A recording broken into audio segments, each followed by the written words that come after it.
Welcome to episode 8 of the Mystery Knitalong with myself, Neil, and my co-host.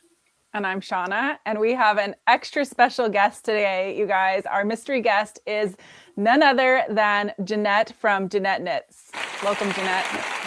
Yeah, we'll do an applause for you. Nice Thank you for coming on, Jeanette. It's really, really amazing that you're doing it. We're going to do the fanboy and fangirl thing now, because obviously it's like, Jeanette. Yes. Oh gosh, I don't know if I deserve that, but thank you for having me. I've been following along. I unfortunately I can't join usually when you're streaming because it's a madhouse at that time here. But I have had my laughs. I love how you speculated what's going to happen. That was just tickling my stomach.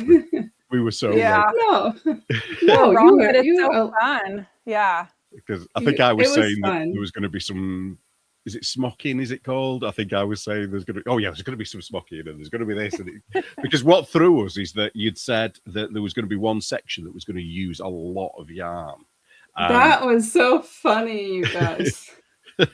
I had said that, I mean, I don't know if you'll ask about this later, but I think like that was the one where I was itching to just answer in the comments later. But it was, I had said that there are going to be some yarn hungrier techniques.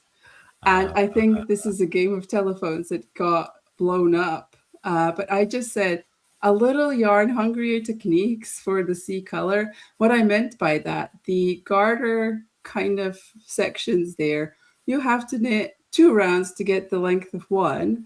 And then in the cars, thank you for the name, that's amazing. And the car part, it also cinch it scrunches up the fabric. So you're making many rounds, but you get less length. So by logic, it uses a bit more yarn because it's more 3D. But I don't know where a lot of yarn came from. And when you started trying to figure out what that was, you had already made a lot of those garter bricks. I was like, it's there, it's in front of me. But I can't tell you because you can't hear me. I think what you should do in future is do like a red herring, say, just throw in something that isn't going to be in the pattern, so it just fools. Oh, I think I did that for somebody on school when it was just before the sleeves came out, and someone had started working the sleeves in the same pattern as the body, and they said, well, whatever happens, I'm going to have the sleeves like that. And I thought, yeah, well, we'll see. And then they said, I think you're making me think that there's going to be something else on the sleeves. And I'm like, I'm not gonna stop you thinking that. I like the drill. It must be so hard not to answer because I would just have to bite my tongue. Yeah. I did, but I also think I've been quite open with the information because I appreciate it's so hard to choose colors and decide what you want to do next when you have no idea what's coming. So I kind of want to help people feel reassured that they're on the right track. And sometimes that means giving some stuff away. But I think in the end, it worked out. I love the fact that you encourage us to stash bus, especially for this one, because for me, that made it feel a little less precious. I didn't just spend money on this yarn. It's been sitting in my stash for a long time. So it's a little bit more freedom to take a risk and to try it. And if it doesn't work out, I would still be heartbroken, but not as much. True. It's also a lot of pressure off me. At least you didn't spend a lot of money. But you're thinking we might be having a go at you. You've made us buy yarn. Yeah. I mean, I didn't know how it will look in all those yarns. I had no idea. I just had my version. And then I saw some test knitter versions that I liked most of them. But there's always something that you can never think of everything. And even with test knitting, even with the same secret clues, a lot of the questions that came up after clue 1 and clue 2, they didn't come up. And I would have included that information if I knew that people weren't going to, connect the dots so easily. or what's the right word? Yeah. So of course it wasn't like a perfectly written pattern. But I wanted to be there to answer all the questions so that you'd never get stuck, and we can continue on. And it turned into this really I owe fun you an thing. apology, don't I? Because I emailed you convinced that there was a mistake with the neck. Remember, you probably had so many emails from people. No, I think for me that's very normal day in my office. Just swapping them. I absolutely have completely forgotten about it. I'm sorry. It wasn't anything memorable. You should have tried harder. Yeah, I was convinced that it had to be symmetrical. And it was when you said, well, it's not supposed to be symmetrical. That's when the penny dropped. It's like, oh, okay. Yeah. You know, I mean, you can't see that it's not symmetrical. No, but what it would, if I had made it symmetrical, it would have added at least 50 more words to the pattern, and it's already 25 pages. Yeah, I think some people appreciate extra detail, but then 50% also say this is too much text for me to read. So yeah, there's the balance. I found it. I love that you. Oh, go ahead, Neil. Sorry, I was going to say I found the pattern very easy to follow. I think the trickiest bit for me was when it came to the underarms, but what I realized is you just do it. You know, reading it, it was like, oh, what does all this mean? You know, having to move the stitch over, but then when you just do it and you just follow it step by step, it made complete sense. You know, so and this is your first pattern of mine, right?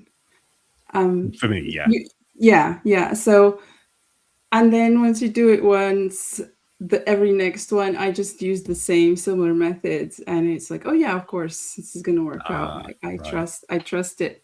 But yes, it's not very conventional. A lot of people assume, we're going to go onto the side seam here. A lot of people assume that the pattern repeat should just be seamless, but that is very restrictive for me as a designer. I have to always find the kind of repeat that will fit in the grading restriction. Like I can only increment by one full repeat, and it's very restrictive. This way, by having these incomplete repeats at the sides where nobody looks, because I don't know if you do walk around with our arms up.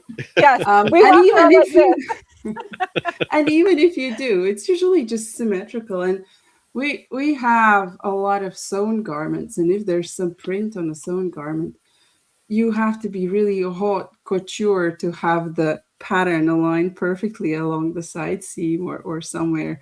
So it's just normal, and the opportunities that it presents for me to use massive repeats, tiny repeats, and all that, it totally outweighs maybe the little. I have to maybe tell 10% of people at least once, don't worry, the repeats are partial, and that's okay. And I'm happy to do that. Eventually the word will spread. She does partial repeats.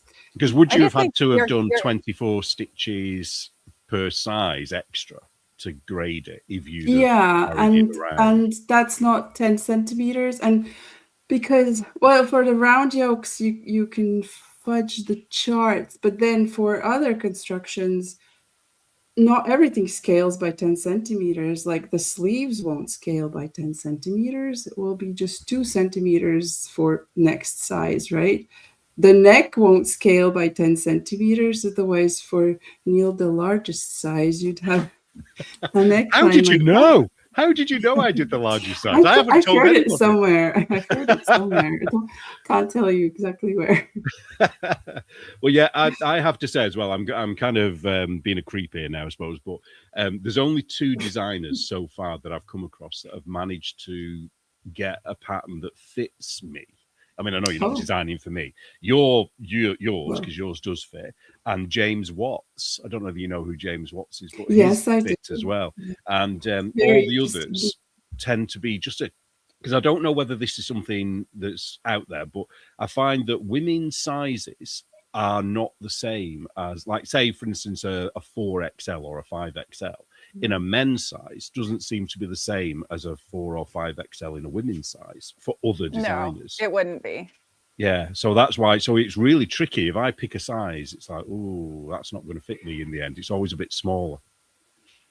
The funny thing is that the size is determined by like one measurement, and then we're just assuming that everything else is standard and proportional to that measurement.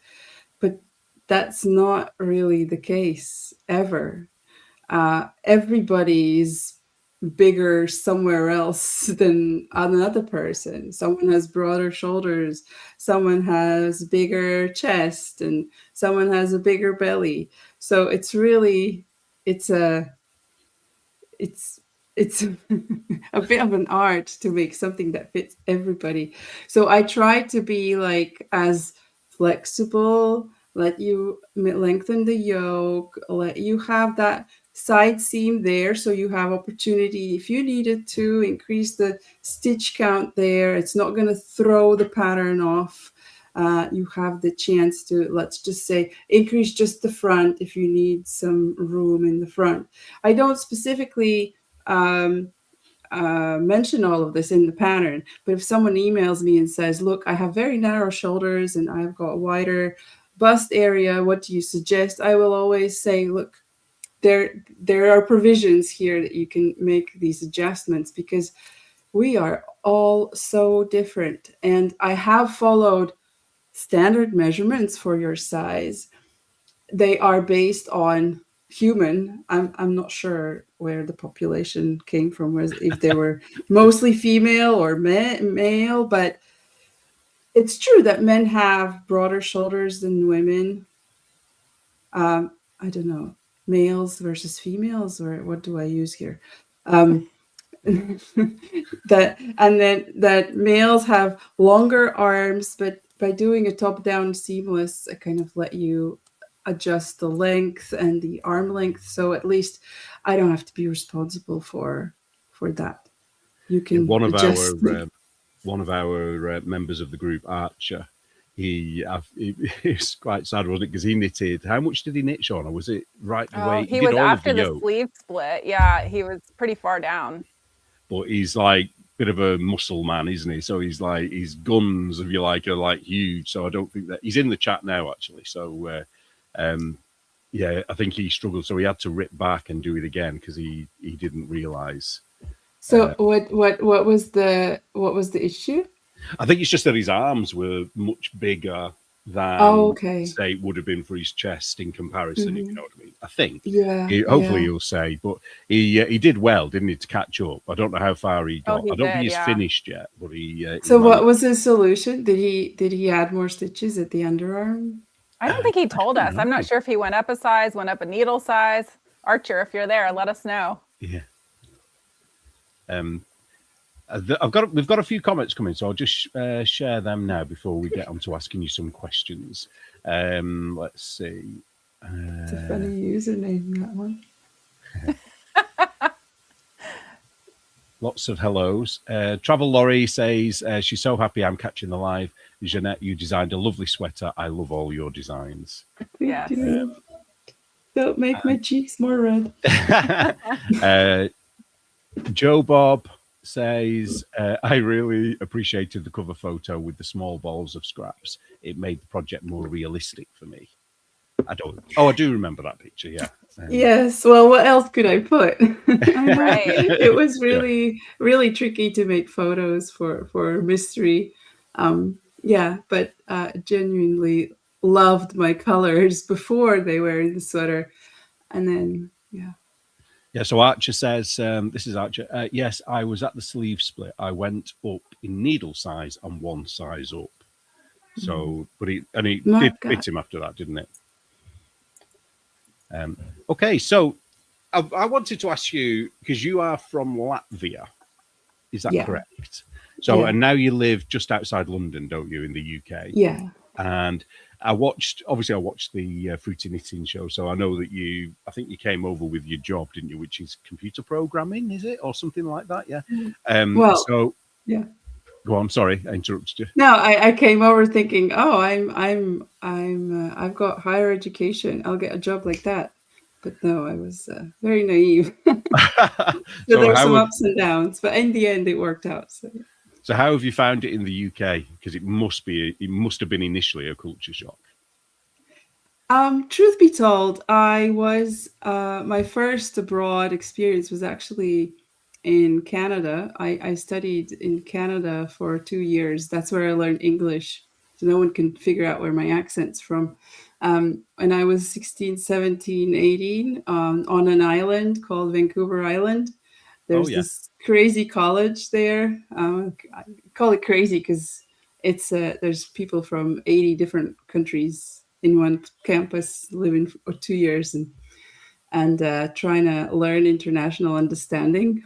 So after that, going back was really difficult because going back was a bigger culture shock than going there.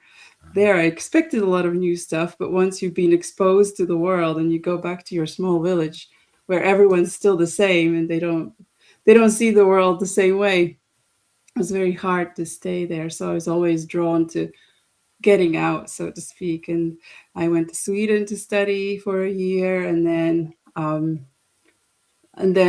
came to UK with my daughter. So it was I was kind of an international person by then. But UK was great in that it's very accepting and welcoming, at least at the time when I came here. The climate's changed a little bit. The narrative around UK is a little bit more hostile towards immigration these days. But when I first came, it was amazing. There was lots of opportunities. Of course, you had to work hard, but I was ready to do that. And it let me make a nice life. So do you think you'll stay in the UK? We'll see. We'll see. What if one day they come for us? Then we might have to go back. I don't think it'll ever get that bad. I don't think. Well, we'll see. You've mentioned a few countries that you've lived in, so that links into one of the questions that I had, and that is, how many languages do you speak, and can you knit in all of those languages? Well, I can knit without speaking, I guess. The patterns, I mean, though. The thing is, I didn't really knit from patterns. In Latvian, there is no knitting language that's separate from just spoken language. That was my struggle. I tried to translate my patterns to Latvian, and there's no abbreviations. The culture is completely different. I couldn't really translate them. There was no precedent. So I chose to use the English abbreviations, thinking that I'm helping Latvian knitters enter the knitting world of English speakers. But yeah, it was too hard work to translate when there's no precedent. So it's to do with the culture, that knitting is a lot more normal thing to be seen around. There's a lot more people casually knitting. I also speak Latvian, English. I understand a bit of Russian because most people in Latvia are fluent in Russian. I am the odd one out who doesn't speak fluently, but that's okay. It hasn't stopped me from my living a fulfilled life. And a little French, because I also lived in France for a little bit. So yeah, but that's only at the level of a nice conversation in the bar after a glass of wine. That's as far as my French goes. I didn't learn any Swedish. There was too much studying in Sweden to do. That's great. I only speak English. Same here. I wanted to ask you about Latvian knitting books then. So you said that they're not the same as, they don't have the what do we call them? The abbreviations, isn't it? They don't. Yeah, there's no abbreviations. So is there any Latvian knitting book that you wish was available to English people? Well, not English people, English speakers, I should say. Sorry, Shauna, I completely cut you off there. Or do you think... I don't know. I think there's a lot of cultural heritage in like textile arts and crafts of all kinds. that has been passed down in form of ornaments and motifs and through embroidery books, and they're just full of all these kind of really rich, intricate patterns that but you can see a lot of them on Pinterest these days. So I think it's even accessible to English speakers and the entire world now. And it's hard to maybe for non-Latvian to recognize that that's a Latvian because of how easily things spread on Pinterest. But yeah, I remember my mom would be knitting from a knitting magazine, and literally the pattern had one page. It had like a little schematic in centimeters. It maybe had a little chart for the cable or a lace motif. And then the rest was just, there's nothing. You had to figure out how you get that lace to fit in that schematic by doing a swatch and calculating all of that. But because everything was in pieces and seams, so you could just, make one, make sure it's kind of fitting the schematic, and then make the next one and then seam them up together. So that's all the patterns there were. So it's less hand-holding, isn't it? Whereas we like hand-holding patterns. They assume you know the skills, that if I show you this lace pattern and I say, to get this fit for your size, you will need to have 65 centimeters around your waist or whatever. I don't know, that's a very tiny waist.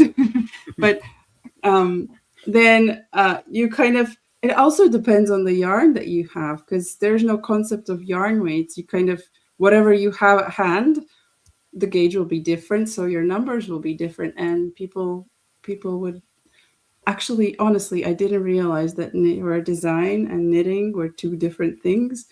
You called yourself a knitter if you could figure it out from just the picture.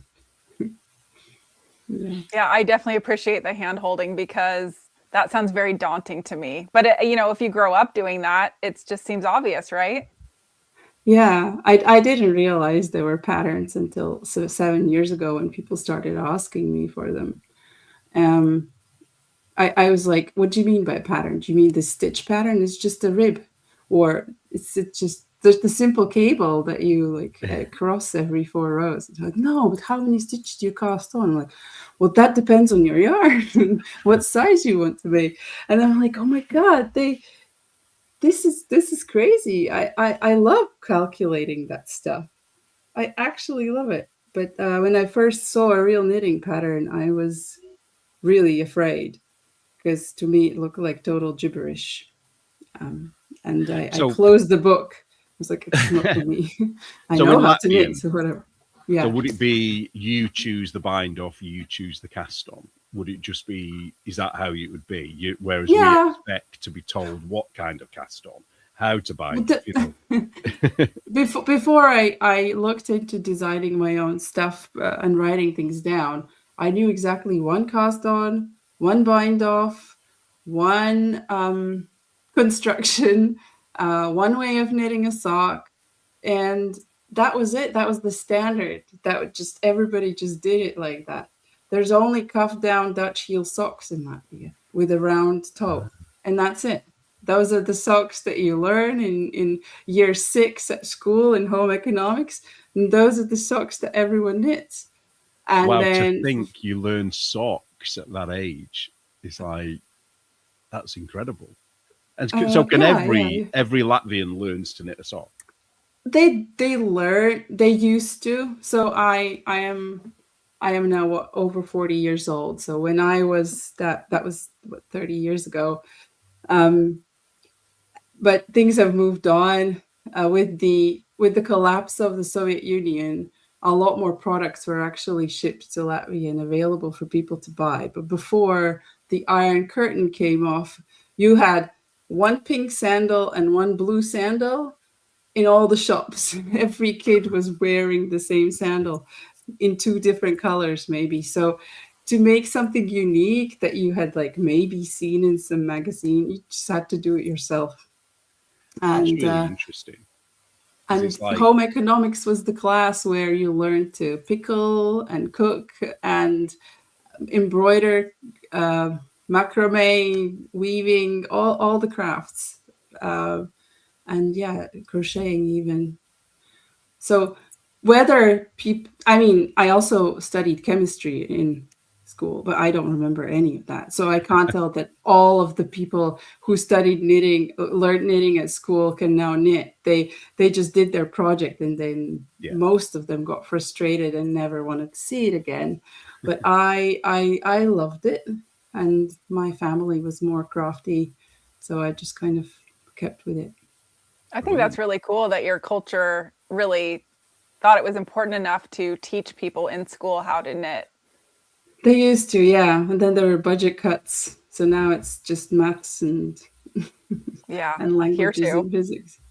Yeah, they don't even teach cooking here anymore. They used to when I was at school, but now they don't. So a lot of people don't even know how to cook, which is bizarre. You know, all they know is a microwave, you know. So Shauna, have you got any questions that you want to ask? Yeah. So one of the questions I came up with for you was, if you could collaborate with any other designer, living or dead, who would you choose and why? I think it's going to be very surprising, but I would want to be in the vicinity or the world of Petite Knit, because I have so much respect for what she's built and that she makes knitting so cool to the younger generation. I would just, I need a little bit of her in my life. Well, I think your knitting is really cool too. Yeah. Yeah. Everybody knows her name. Everybody knows of her. And that's a very, Well, what do you think her magic is then? What do you think it is that has made her so famous and so... Oh, I think it's very wearable. Everything that she does is just so simple, wearable, staple, and trendy. So it's very easy to wear her things. They're. And do you knit her designs? I haven't actually, because I think our reasons for knitting and designing are very different. I like to figure things out, and I have some crazy vision, and I want to see if it will manifest in life, in reality.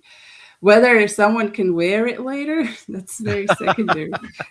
It's like the things that I like to wear aren't usually the things that I like to knit, and vice versa. So my personal wardrobe's very neutral. There's not much color. It's all very kind of minimal, and but then when I knit, I need some color. I need some action. I need a technique that I haven't used yet, and I'm kind of addicted to trying things out. Will it fit this way if I add the neckband that way? And it's more about engineering and architecting. So if you are an architect, maybe the houses that you architect is your creative outlet, but you don't necessarily want to live in this building made from, I don't know, shipping containers. Well, Shauna and I, we both love anything that's a strange construction, don't we? We love things that are just a bit different, and a lot of that doesn't even necessarily mean whether well, I have to say, your sweater, your cardigan, I am going to wear it absolutely, because I love it. You put so much work in. But there are, because it was so big for me. But there's like things by Stephen West, for example, that I'll never wear. I've done his shawls, but I'm never going to wear his shawls. You know what I mean? But I love doing the color work in it, because it's so, keeps you interested. So I get that. I appreciate that with your design. And I think there is this the niche for that, because how many stockinette sweaters can one make? And I personally start falling asleep if there's a lot of stockinette without something to mix it up. But then there are people who only knit because they have a hole in their wardrobe that they need to fill, and they design for that. And actually, some of my friends are like that, and they don't knit my designs because they would never wear them. It doesn't go with their pants or trousers. And you need different friends. It's totally fine. It's totally fine. I'm still happy making my things. I don't need any more sweaters. That's not why I knit. But Well, seeing Sorry, my kind of little vision come to life in 500 different versions, I mean, that's a whole different universe of rewards, right? It has to be very I don't, surreal and overwhelming, but also amazing. it's just inspirational. A lot of the colors that people put together, when they showed me the yarn, I was like, I'm not sure. And then the sweater, it's quite repetitive. So I guess if you repeat some crazy stuff enough times, it makes sense in the end. So it looks amazing. And I thought, I will use these colors together because I now have proof that they work, and that there's some are just magical. Like how did you even think to put them together without knowing what the end result will be? So that's been very, yeah, it's the best kind of payment you can have for this. So I know you went on to a knit night, didn't you, in London? And there were some people there that I'm assuming you already knew those people that were there. That had knitted. Yeah, one of them was a test knitter, but I didn't know they were going to be there. So it was a very, very good, nice surprise. Is that the first time you've seen this particular sweater out in the wild? Yes. Yeah. And they were both so different and quite different from mine as well, which is just, I don't know. I think for the untrained eye, they wouldn't look like the same design even. And one of them was crazy luminous neon colors. And I mean, you couldn't really see because the lighting in that place was a bit tinted. Oh, yeah. So you couldn't see the real colors, but still it was, having them, being able to touch other people's sweaters, and it's cool. That must be a brilliant feeling to see your vision, but then tweaked, because it's your design, isn't it? But obviously not quite the same, because your sweater is behind you there, isn't it? Yes, it's too warm for me to wear it. Yeah, I haven't worn mine. We're in the UK, so we know how hot it is at the moment. Well, it's not hot, is it? But it's warm. But I was just thinking, Shauna's isn't that far off yours, is it, in terms of colour choices? It's quite. No, it's probably also because we have the same. Like we went with a darker color C, and then the lighter color A. If it had been reversed, it probably would look very different. But you could have also changed the bands into darker or one of your brighter things, and it would have looked different as well. And the sweaters look very different from the cardigans as well. Yeah. But I'm tempted to knit a pullover. If you have scraps. I have more. Yes. Well, I'm thinking of knitting another one, but just changing the design. Finding a 24 stitch pattern. Or a 12 stitch. You can. 12. Yeah. Cool. Well, yeah. Anything that would fit into the 24, isn't it? Yeah. I showed some pictures to my mum, and she was like, "Oh, they're lovely." And I showed her some of the ones of people that hadn't cut the steek yet. And she thought, bless her, that the where it kind of buckled a little bit, where the bricks are, she thought they were buttons. And she thought that somebody had knitted buttons. And I was like trying to explain to her, no, that's going to be cut, and she didn't. I don't think my mum's ever heard of a steek before. Yeah, it was the game changer for me as well. Oh, well, it's the first time I've done a steek, and I won't say I loved every minute of it. I was cursing you when I was picking up for the band. It's like, what? Why are you making us do this? But I'm kind of pleased at the end how good it looks, so. I think that's different than how I've picked up in the past. I think we picked up the actual like knitted stitches instead of the bars like you had us do. But I think the effort is worth the final result. I think it does look really nice. If you pick up through the stitch, you kind of leave half a stitch exposed. I don't know why it does that. My hands are talking. I must have said something right. I mean, if you pick up through the stitch, then half of the stitch ends up underneath the button band and only half shows. So it's kind of throwing it off. You don't have a complete pixel. so to speak. So I prefer, but I think there's no right or wrong way. There might be instances where you just want half a stitch. Yeah.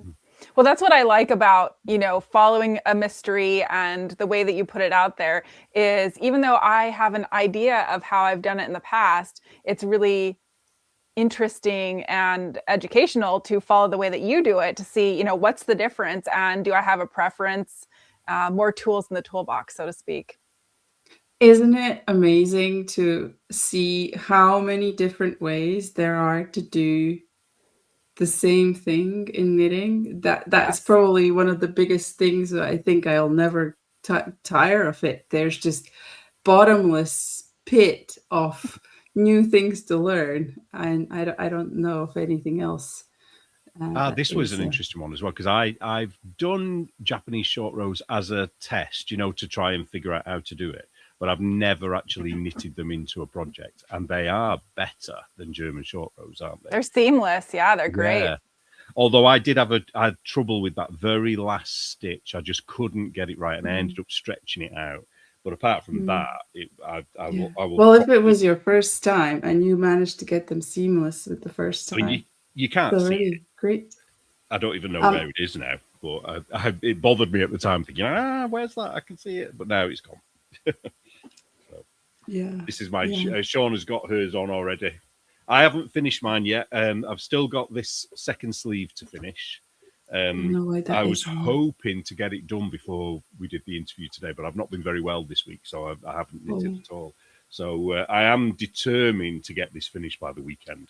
But the problem is, I don't think we'll get, here, I don't think I'm going to get any chance to wear it before October, because it's got a bit warmer, hasn't it, now? So I think I'm going to have to block it and then put it away for the summer, I think.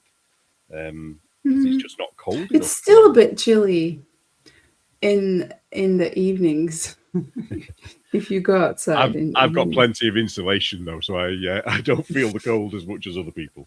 But I just keep saying it. I absolutely love it. And the thing about it, that if Shauna had said to me, because Shauna's the one that's got me into doing these mystery knit-alongs, it's all Shauna's fault. If she'd have said, it's an all-over colourwork sweater, I'd have said, nah, I'm not. Well, if Jeanette would have said that from the get-go, I think you're an evil genius, because you got all these people to knit an all-over colorwork pullover or cardigan, which I think most people, if they would have known that going in, might have been a little hesitant. So I didn't even think about this. Really? I didn't. No, I thought my main goal was use scraps. And how do you make scraps look good? Yeah. And I was trying to figure out that part. There was no strategic evil behind this. But I'm glad the side effect is that a lot of people have made their Well, see, I have this one from last year, which I kind of thought this was going to be the same. Like, at some point we're going to switch to stockinette. And so when each clue kept coming out, more colorwork, it's like, okay, I don't think we're stopping the colorwork here. I think we could with this yarn weight, because it was kind of still okay to keep up. Well, of course, everyone's priorities are different, and not everyone gets a chance to knit all day long. But I think I wouldn't have done that if it was fingering weight, because that's intense. But this weight is a little bit more forgiving, and the rewards are quicker. So yeah. Well, I love it. I think this is my first all-over colorwork sweater for sure. Oh, so many firsts for people. That's also very rewarding. The fact that a lot of people like what they've made, that's even better than me liking what they've made. So like everybody. Well, I'm banking on you, Jeanette, creating my entire wardrobe for the next 10 years, because when I've got loads of sweaters that are almost finished, they're just not quite long enough, or I've got to do the sleeves, and I get bored really quickly. And doing this week by week, and also having Shauna there, with cracking the whip, has kept me going, and I've really been wanting to get the next bit done, so I realize now that I need to do mystery knit-alongs for sweaters. So I really need you to do Are some there more. any other ones that are I for think sweaters? you're the only one. I think you're the Because only I'm one the that I only know of. crazy enough to actually do it. I think Well- when the thought occurred, someone said, "Are you sure? That's complicated. There's many different sizes. People are not going to want to do that." And people want to do it. This was your third one. Each year, do you get more and more people joining in? Oh yeah, it's doubling. It's doubling. Honestly.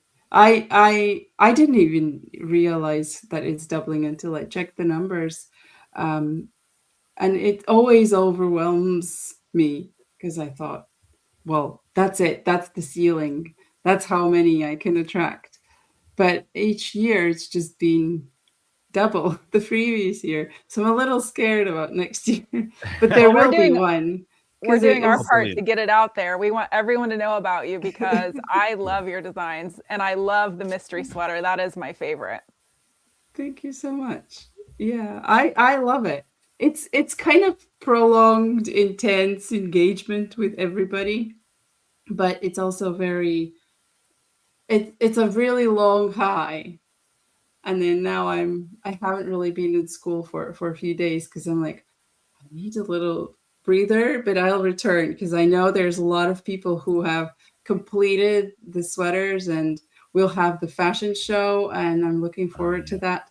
Are you coming to the fashion show? Yes, I think so. Yeah, I'd like to. So more incentive to get this second sleeve knitted, isn't it? Well, you got time. Yeah, it's in a month and a bit. So isn't it April 19th?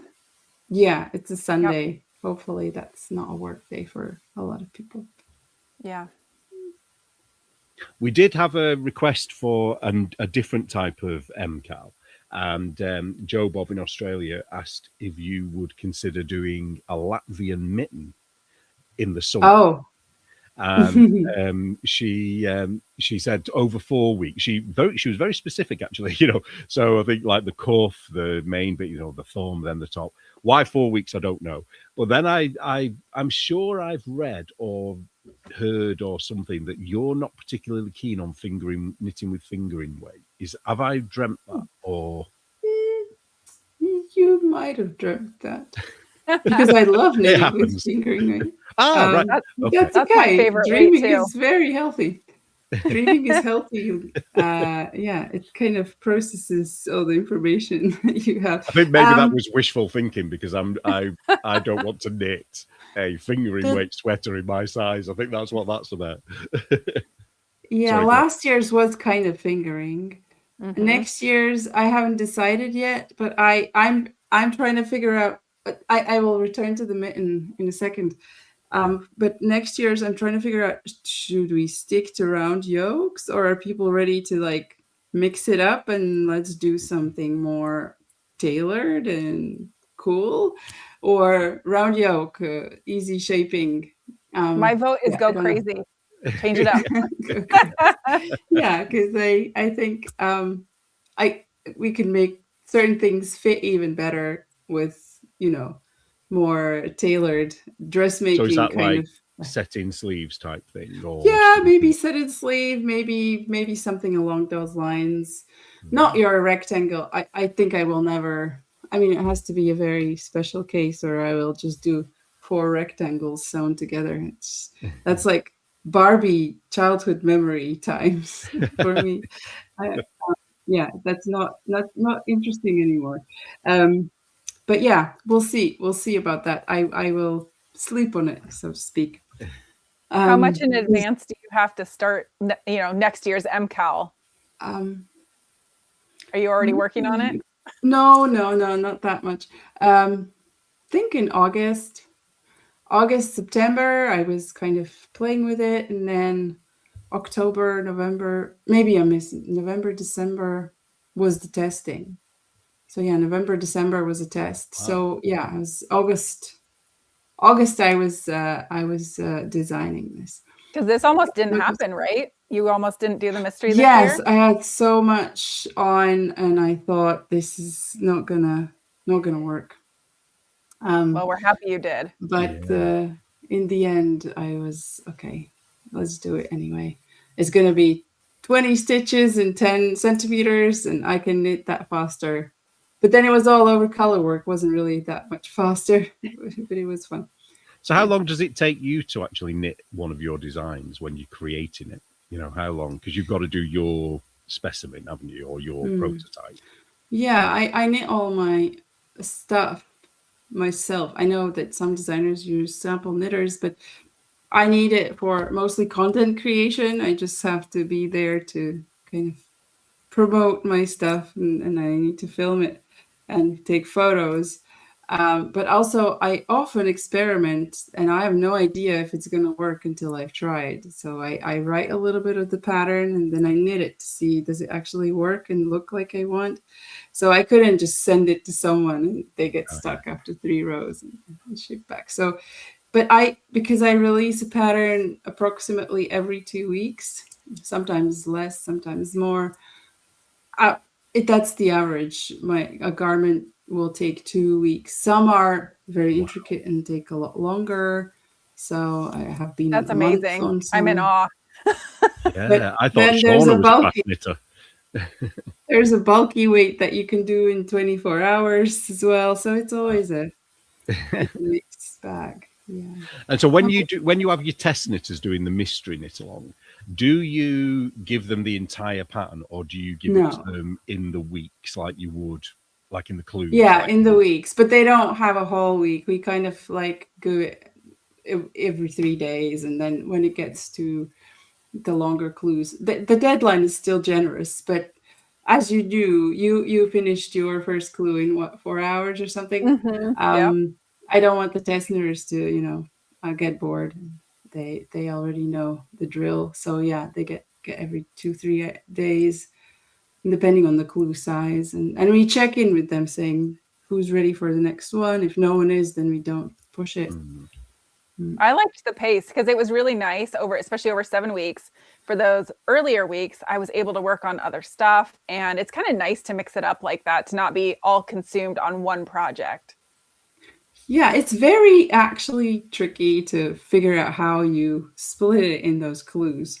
I think this worked also to start with smaller ones to ease people in, so that those who are kind of waiting and seeing if they're going to like it, they get to catch up. If people get some disasters happen with colors or yarns, or they invert the charts, or they can also still undo and catch up. And then when you're in the zone and you kind of already can visualize. And so, for example, the clue 5 was finishing the body. Some people are already at the length, and everyone's so different. And there's just no easy way to chunk it up so that everybody got the same amount of knitting every week. And the fact that the sleeves have to be both at the same time is kind of practical. Like, I can't keep one sleeve a mystery and the other one not. You wouldn't have 2 different sleeves. That would be weird. Maybe. Maybe you should. Yeah, maybe. Well, yeah, you told me to go crazy, so next year. I could say, okay, let's knit to the elbows, right? But then that's like cutting yarn, and everybody already had this many ends to weave in, so that's also kind of would make some people angry. And yeah, trying to minimize the angry people. That's what I do. We have another question, which is kind of slightly off topic, and I don't know whether you buy Latvian yarn, but is there a UK supplier of Latvian wool? Yes, there is actually. The Latvian wool that I have used recently and in the past that is very authentically Latvian is kind of this gradient thing. Is called Dundaga wool. And there is a yarn shop called 80 Skeins. Kasia, she goes around festivals, but she also has a website where she sells that yarn. And another one is another Latvian. She lives in Scotland, and she imports it. It's called Baltic Knits. She has kits for mittens, for people who love mittens. So you can check out her shop at balticknits.com, I think. Or what was the other one? 80 as in 80? 80 Skeins, yeah. Okay, I'll just write those down. I'm being a bit naive here, but can you explain, is it just Latvian sheep? Is that what makes Latvian wool, or is there a difference? I am making a lot of assumptions about the person who asked the question, what they meant by it. I have personally only used one 100% authentic Latvian wool, and that was that Dundaga wool. It is made from local Latvian sheep. Local, all of those source materials are local, but they are quite an ancient mill. They have their ancient techniques and processes. They hand wash it in pond water without any chemicals, and it's the yarn it has a character. It's very quite rustic and woolly, but it's so warm. And my favorite thing about it is the slow changing color gradients. I know we're all obsessed with spin cycle yarns, so this is like the budget alternative that doesn't feel as nice, but it's still, you can still have these gorgeous color changes. And some of the colorways they do are just crazy, just literally what happened. But and they never repeat the colorways. Like, what if you see and you like it, you have to get it, because there's no name on the colorway and it will never be seen again. They make a point about that. I tried to actually collaborate with them, and they said, no, we can never repeat, because it depends on what color the actual sheep fleece was, what weather outside is when we dye. It's like, okay, well, I don't. Yeah, so that was it. So I did a bit of research into dog yarn, Shengora it's called, and Latvia actually seems to have quite, I don't know if you know about this, has a big dog yarn industry. Did you know about that? No, I didn't actually. Yeah, but I have been researching mini mills, because maybe one day I will want one. And then I discovered there's this mill machinery maker in Canada, and I saw like all the places where they have sent some of their machinery, sold some machinery to some of the mini mills, and one was in Latvia. And I checked them out, and they do dog hair. And I was like, wow, that was actually today I discovered that. So I'm not surprised. Yeah. Had you told me this yesterday, I would have been like, no way. Yeah, I bought some. I ordered some. And really? yeah, God. And it smells very sheepy. It doesn't smell like wet dog, as you'd imagine. It just smells very strong of sheep. And I did a bit of research on it, and it's a lot more fragile than sheep wool. So if you're dyeing it, you have to be quite careful, because if it gets to a certain temperature, it can break down the yarn. But I just wondered if it was something that was kind of common, because it seems to be Latvia is the supplier of it, you know, which I find quite weird, you know. I know some of the community groups on Facebook. There are quite a few people knitting with their own dog wool, like the mittens and things, but I never really looked into it much. I haven't lived there for quite some time. A lot warmer than wool, apparently. A lot warmer. So, a stitch in the side. Annie says, I have some Dundaga in my stash and used it for my halo. I'm not sure what the halo is. It must be somebody's pattern. I don't know. So we've still got some more questions, haven't we, Shauna? Yes, but I think we've covered a lot of it. Let's see. I'm looking at my list. Oh, let's ask you this one. Is there a technique that intimidates or scares you? I don't know if I can be scared of something in knitting anymore. It's just like, if you asked someone whose job was to peel potatoes if they're scared of potato. But I will not touch. I mean, I reserve the right to change my mind later in life, as we do, you know. But intarsia and entrelac, I cannot get on with them, because I cannot get the edges neat. I don't know how to, and I don't even want to, because so many yarns hanging on the other side. Oh, I'm so glad you said that. I can't get on with Intarsia, and I would hate for you to do an MKAL with Intarsia in it. Oh, yeah. For anyone out there who thinks some of my colorwork sweaters are Intarsia, I met some lady the other day. She said, I'm scared of doing this because I'm not very good at Intarsia. I'm like, don't have to be good at Intarsia. I mean, I don't know what will happen in a few years. Maybe I'll be like, someone discovered a way to make them neat, and I'll be like, yeah, I can finally make that tiger sweater that I want. No. But yeah, those are the. And I always think Entrelac looks like it's very bulky when it's knitted, and it kind of looks like a cushion. You know, I could imagine people having it as cushions in the house rather than a sweater. You know what I mean? It just seems clunky and chunky, and I mean, some people obviously like it, but it's not my favorite thing. Yeah. I think you can build something cool with it, but then I like more intricate stuff that technique doesn't fully. But talking about Dundaga wool, there's so many knitting patterns by a Latvian designer who just does Entrelac like as one of her default techniques, and it does look really cool with that particular yarn because it kind of makes one of the squares in one color and then the color changes, so it's a very cool color play technique. I'll give it that. So of all your designs, do you have a favorite? Oh yeah, no, I don't. Is it a It's bit a like very your difficult latest question. one? I wear things that were boring to knit, so I hated them for that reason. I don't want to wear things that were really exciting to knit because there's always something that was too experimental and just you do statement. I don't want to be statement.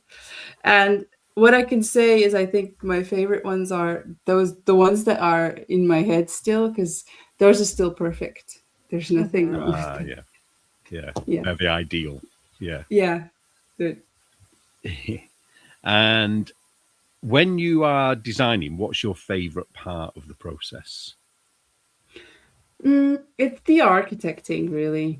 It's the figuring, the grading part, and the architecting. How where will I place the patterns? How will I shape that to fit? And rounding up and just fitting things in the canvas that I have. And so that's my absolute favorite.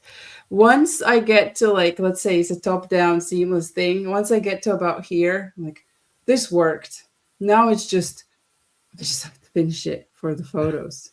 But I'd rather do the next fun part. But no, I mean it's a good balance too. So when you're designing, do you do it on a chart, or do you already know or is it, because I know some people design with an Excel spreadsheet with the numbers, but I know other people design by charting the entire thing out and then showing where the smaller sizes would fit. No, I don't chart. I think, I have a spreadsheet. I don't even sketch sometimes, just so imprecise my illustrations. I will just know I want it to fit around here. So that means it's this measurement, and I'll just translate it to stitches immediately in a spreadsheet. So yeah. I think it's just really interesting how you've combined your very analytical engineer mind with the really expressive, what's the word I want? Artistry of the design process, and merge the two together, because I also have a very analytical type mind, and I really enjoy the art, you know what I'm trying to say, the art of knitting and doing the designs, but to be able to do both of those things, I think is a really unique thing. I don't even think of myself as a designer necessarily, because all of the things that I create, I kind of have seen somewhere. Maybe it's a fusion of multiple things that I've seen. And my job is just to so how do you make this happen? So I have a hard time calling myself a designer. I'm more of an architect. But I guess no one will understand what I mean when I say I'm knitting architect. So yeah, there we go. But it makes sense. I love it. I'm so glad that you went into the design world or architect of knitting world. It's great. Thank you. I can't read the name of that person. Is it Katie? Yeah, Katie says, Katie. I'm now a Jeanette fan and I've not even knit the pattern. It's been so much fun following this knit-along. Yeah, I think Katie watched from a distance, didn't she? She just watched us all getting on with it, which I think is great because I know I've got a feeling that the people that did that will want to join next time because they could see it was a lot of fun. The whole community aspect of it has been great, hasn't it, Shauna? It's been so nice to have other people to talk about it as well. Yeah, it's been a lot of fun picking our colors and cheering people on and helping them through rough spots. And it's been just a lot of fun. Yeah, I think the community is absolutely amazing. There's a lot of abrasive communities where you go in and it doesn't feel like you want to be part of it, but this one is just being so great, so positive and encouraging and inspirational. It's the perfect world, and I'm so lucky that people like that join the Knitalong. And well, you inspired us to do it.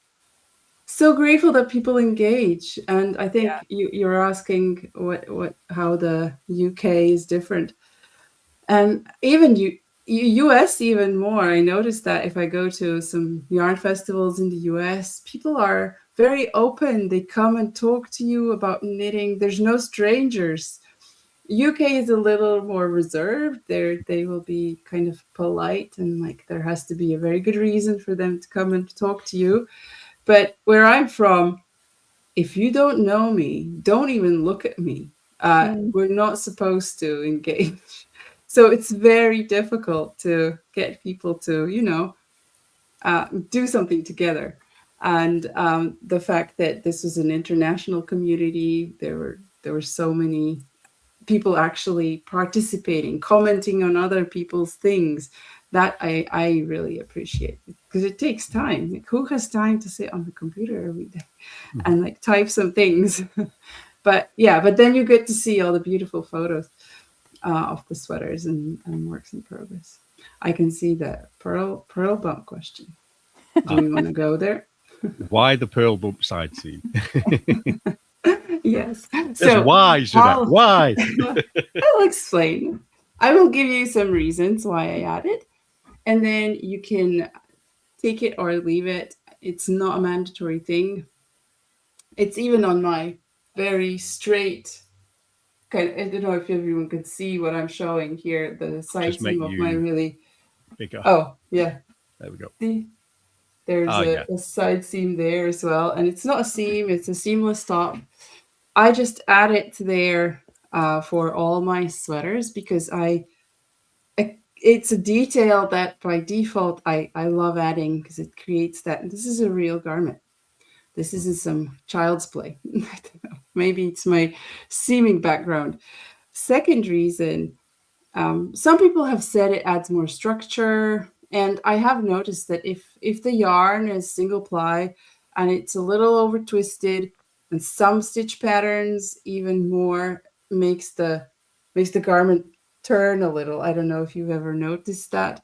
Some stitch patterns, some lace patterns, or some brioche sometimes does that. You can see before it's blocked, it kind of like tries to turn. So adding this break in the pattern kind of shifts it back. Oh. Third reason, very practical. You can see where the sides are. When you block it, it's very helpful. You can't make a mistake. But now to the very analytical, practical design ones. There's two main ones. Having this break in the pattern lets me have the back and the front separate in terms of the patterning. And that has multiple great side effects. First one is, if you want to customize it, it's a lot easier to do because you can add your stitches for your bust size to the front and not to the back. Or you can, you can always add more stitches and just get rid of the purl seam if you don't like it as well. That's an option there. But having it there gives you that flexibility. And this lets me as a designer use pattern repeats that are 180 stitches long, and I can still grade it independently of how big the pattern repeat is, because I have that break. And another reason is if you want to add shaping, you'll have to, let's say, decrease and then increase stitches. You're going to destroy the pattern anyway, unless you have some chart there, but then that will not fit everybody. So that's a very constrictive kind of way of designing. So having this, just the seam, you can add decreases to add waist shaping. So all of these glorious, lovely things that I see and helps me, I add the purl seam. But as I said, you can also just knit it. I can't even see where the purl seam is now, but if I really stretch it out, I can. But it's all symmetrical, you know. It's like a mirror image. Yeah, it didn't damage the pattern in any way. Yeah, Nettie in the chat says it's also a reference point when following the pattern, and yeah, definitely. Yeah. Another thing I found as well is, because I have to knit the biggest size, is that if you don't have anything like the side seam and you're knitting a big size, it ends up it can look like a sack of potatoes. There's something about that seam that kind of definitely gives it that more not fitted, but you know what I mean, getting towards it. It just looks more polished, I think. Yeah. I like it. Yeah. I'm definitely not the only designer who does this. I think Isabel Kramer, that's where I first saw this. She had her in her sweater and I thought, that's a genius idea. I love how it looks, so I'll just take that as well. And I'm sure she's not, like, she didn't invent it, because it's probably been around forever. Well, it used to be in the Gansey sweaters, which have been going for years and years, and they used to put the purl seam in, because in the Gansey sweaters, they go up to like a gusset under the arm. Yeah. And the purl thing used to split, and they do some really cool designs for the gusset, which no one's ever going to see unless we're walking around with our arms in the air. Like, so if you don't put it in and you just have, let's say, waist shaping, I don't like how the pattern's crashing into each other. Like, it's just a lot more, something's gone wrong there. But if you're intentional, there is a break, and the purl folds the fabric inwards. So there's definitely a break there. And well, obviously it's a subjective thing. I'm not saying that you should all like the purl seam. Right?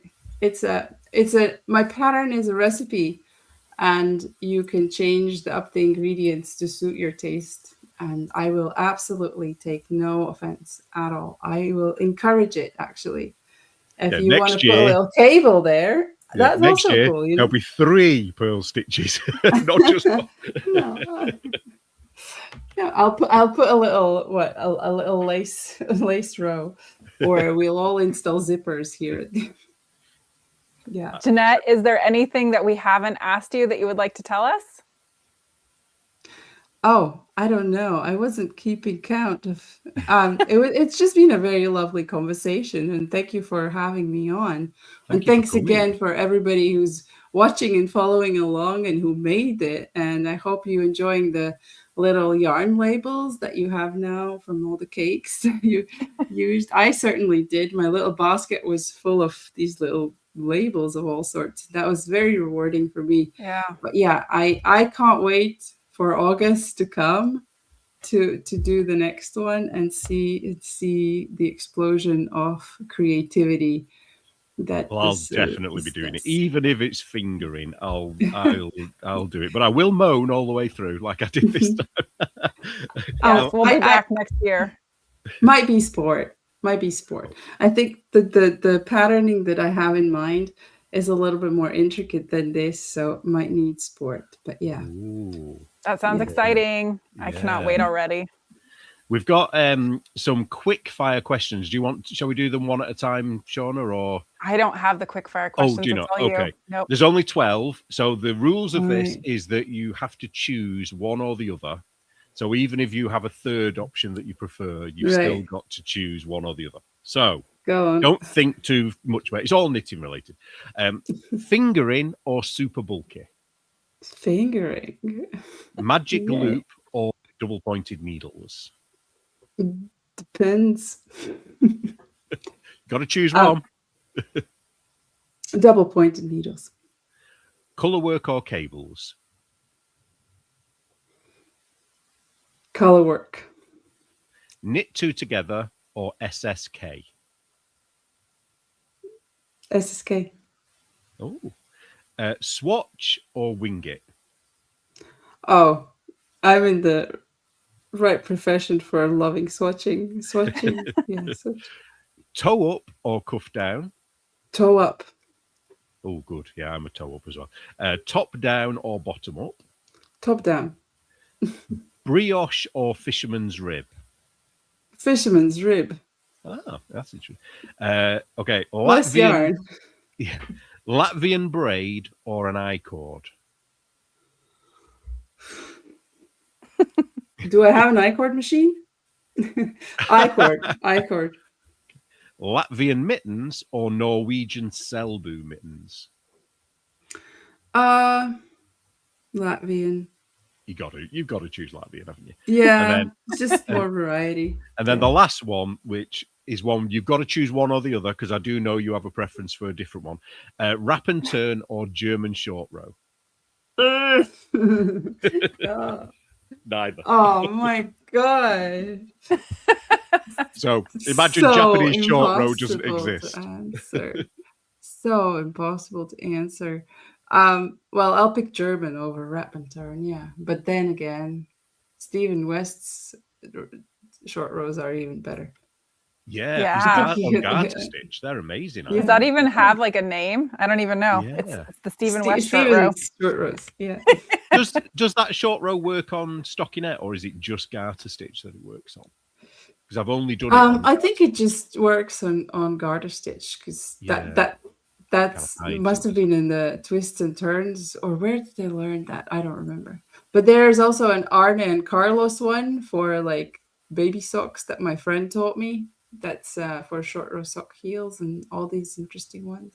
Yeah, the shadow short rows as well, isn't there? Or where have you done that? I don't know. Shadow wrap and turn. No, I know the term. They're a bit hit and miss for me. I can never quite get them neat enough. But but those Japanese ones were. Quick question.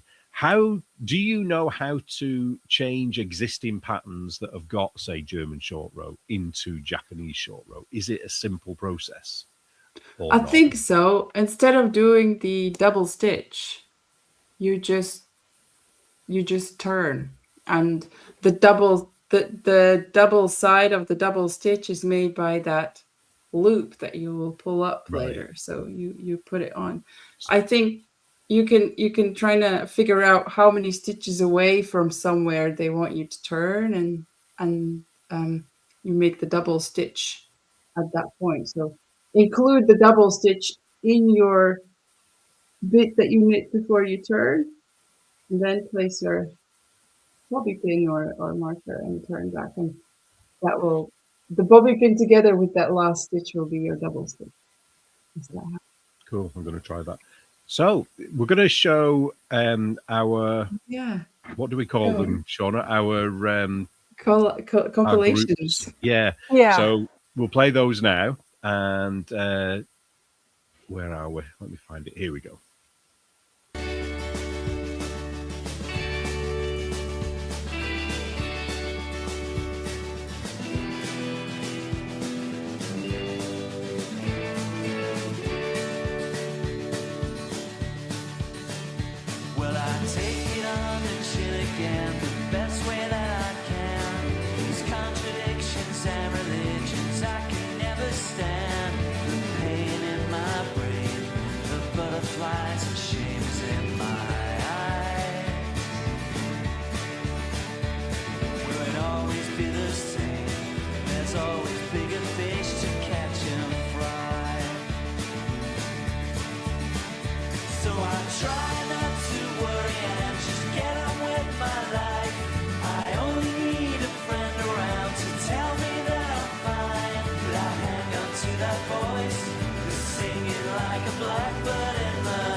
I tried to see if my camera will recognize my heart.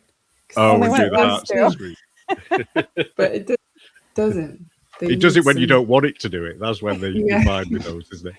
Yeah. Oh my God, so gorgeous. I love that little black ribbon. That was such a polished kind of finish. I love it. Yeah, I've been impressed with all of them. There was one lady who she only did the yoke and then she just plain knitted, didn't she? And even that looked really good, you know, because I think she'd had enough of the. I don't think she I don't think she'd done Fair Isle knitting. It was her very first color work ever, and so just the yoke was enough for her, and she decided to do stockinette. And if you would have just told me that, I'd been like, that wouldn't work, but it did. It was really good. Yeah. Oh, I've seen so many different mods, and that there's like, how do you come up with that? And it's amazing. It's amazing. That's what I like. So creative. Yeah. Yeah. Awesome.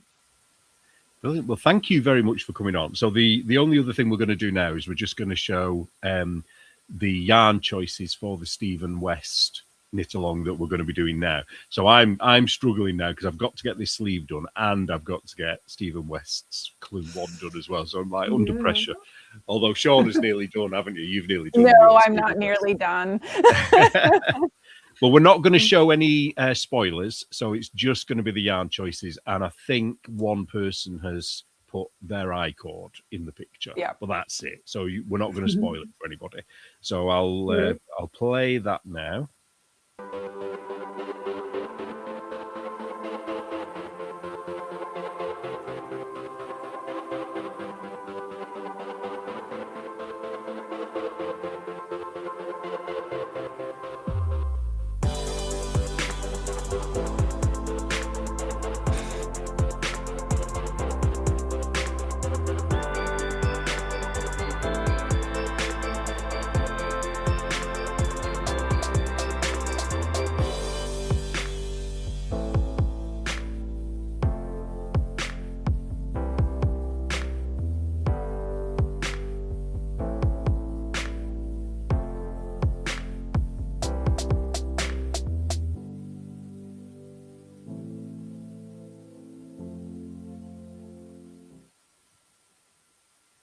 Yeah, I can't wait to see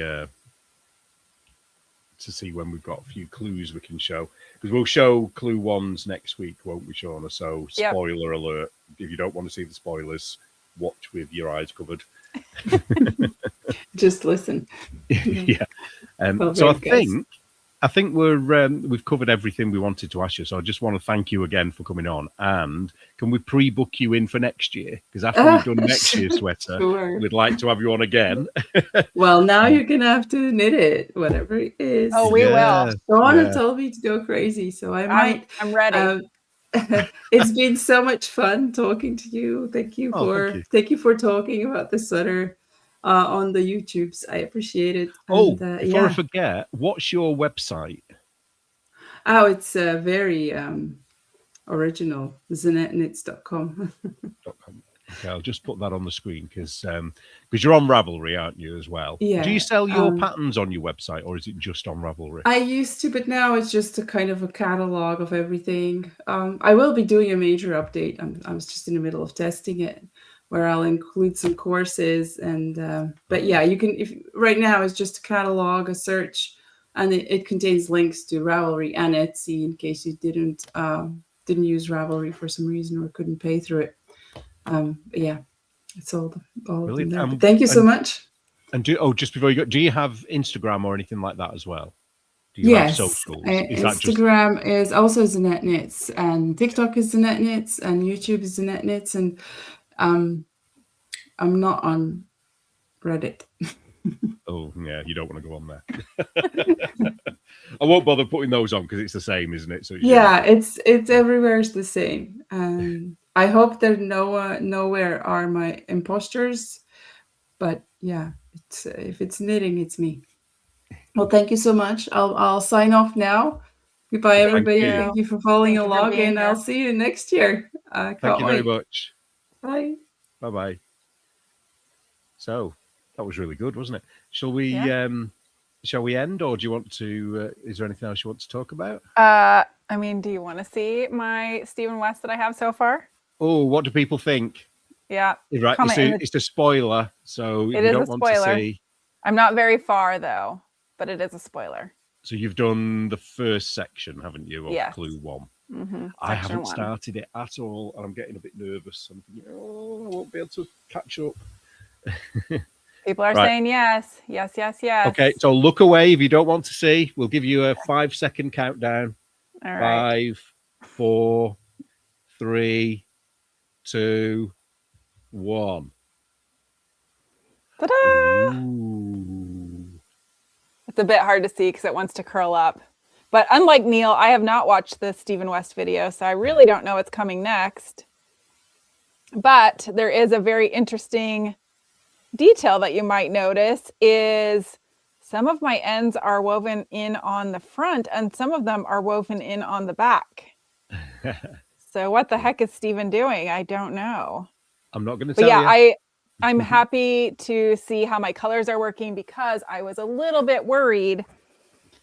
If you'll remember, I'm using, well, Neil and I are both using the Knit Picks Chroma Twist, which Stephen's having us pull from the inside and outside. And I was like, ooh, I mean, obviously the colors go together, but how contrasty and marly are they going to be? So far, though, I'm really liking how that looks. Yeah, I think it looks good. Is it safe to watch now? Yeah, it's safe to look now. It is safe to look, yep. Renee says, do we think this is the width or the length? Well, it could be either. If it's a wrap, it could be the width. I mean, either way, even if it's not a wrap. How deep is it? How long is it? I should say. It's not necessarily depth, is it? I'm going to guess. I'm trying to measure without like showing it on the screen. I'm going to guess it's around 40 inches. No. Is that? And is that the 35, 40? Shawl normally? Probably. I don't know. Travel Lorry is getting that it's a center spine, but I've made that mistake before. It probably isn't. It might be, but it probably isn't. Well, I just wonder, you know, a big theme of this knit-along is the mobile idea, and Stephen's got all the pom-poms hanging and the yarn hanging from the sky or, you know, the ceiling. Oh, so, I mean, are we going to have little dangly bits on our shawl? I don't want pom-poms. No pom-poms, please. They're so fiddly to make. I do have a pom-pom maker, but no. Well, what I don't like about pom-poms is for me, like I can never seem to really wash them because they want to fall apart. So yeah. I would also vote no pom-poms. Hopefully that's an optional could be a tassel. Thing. He does like tassels. It could be. Oh no, I'm not. See, I don't want to give anything away because I have watched these videos, so I do know what happens to that first part. And I'm just wondering whether it's kind of like the illusion of a mobile. Do you know what I mean? Like things hanging down. Could be. Because that is obviously things are going to happen to that piece that you've knitted. It doesn't necessarily mean it's not going to be connected to anything. Right. But just I don't know. Well, we'll find out, won't we, next week? Yep. So, shall we end it for today? Oh, I think that's it. Renee says, I can see it be illusion. Oh, okay. Yeah. Oh. I have no confidence with his patterns to place a bet. Yeah, I think we'd all lose money, wouldn't we? Well, because he thinks so far outside the box, there is no box. So everything could happen. Yeah. Yeah, I'd love to know how he designs things so fast. But then Jeanette, was it every 2 weeks, did she say she has a pattern? I mean, that's her full-time job, but she has kids and everything else. So that's amazing to me. I'm in awe. Yeah. You think I'm fast? I'm not fast. Archer's way ahead of me. That's for sure. Oh yeah, he is, isn't he? He's is he finished Clue 1? Has he done Clue 1? I don't know, but I saw he had already finished this section yesterday, maybe I saw it first thing this morning. But yeah, he's speedy. Right. Well, I'm not. I'm going to be behind on this one. I will try and catch up. So, right, shall we call it a day today? Yeah, thanks for joining us, and I'm so happy that you guys were able to see Jeanette live, or if you're watching on the replay, that you can see her there. It was very nice to have her on. Yeah, I'm so surprised she agreed to come on, because we, you know, compared to Fruity Knitting, you know, we're small fry, aren't we? So, yeah, so thank you, everyone. We'll be hopefully back at probably the same time next week, although in our America, normal time change. Sorry, yes, normal time. Sorry. So it'll be 4 p.m. UK time, though, because the clocks change in America, but they don't change in the UK for another 4 or 5 weeks. So yeah, it'll still Sunday. be 9 o'clock in Pacific, and then whatever it is across America. So, so thank you, everybody, and I'll close the stream now. Bye-bye. Bye.